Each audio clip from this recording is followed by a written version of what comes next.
خبر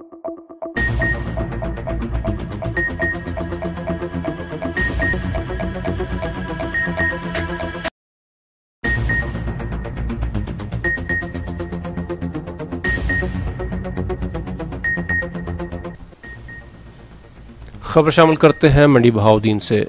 وزیر اعلیٰ پنجاب چودھری پرویز الہی کی ہدایات پر ڈپٹی کمشنر تسنیم علی خان نے عوام الناس کو فوری ایمرجنسی سروسز کی فراہمی کے لیے ریسکیو 1122 کی mobile ambulance motor cycle service کا افتتاح کر دیا۔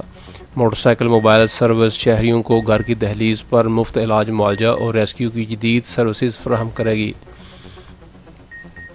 ڈپٹی کمشنر تسنیم علی خان نے ریسکیو 1122 آفس میں emergency mobile motor cycle service کی چابیاں دینے کی افتتاحی تقریب سے خطاب کرتے ہوئے کہا کہ حکومت عوام الناس کو کسی بھی قسم کے ایمرجنسی حالات میں ان کے جان و مال کے تحفظ کو یقینی بنانے کے لیے جدید خطوط پر استوار کر رہی ہے اور اس کے لیے وہ تمام اقدامات اٹھائے جا رہے ہیں جس سے شہریوں کو ریسکیو، علاج معالجہ اور دیگر سہولیات میسر آ سکیں۔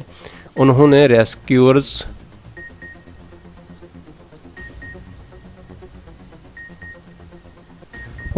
ریسکیورز کے کام کی تعریف کرتے ہوئے مستقبل میں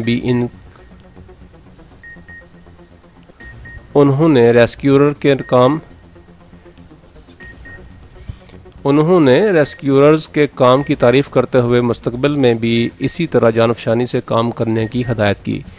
district emergency officer Imran Khan نے ڈپٹی کمشنر کو ریسکیو 1122 کی کارکردگی اور ایمرجنسی حالات میں استعمال ہونے والے طبی اور دیگر آلات کے استعمال کے حوالے سے تفصیلی briefing the. P T I رہنما عادل امتیاز احمد چودھری نے بھی ریسکیو 1122 آفس کا دورہ کر کے D O emergency Imran Khan اور ریسکیورز کو 26 emergency mobile motor cycle service کی فراہمی پر مبارکباد دی۔ بعد شہریوں کو emergency mobile motor cycle service کی مفت فراہمی سے متعلق آگاہی کے لیے ریلی بھی نکالی گئی۔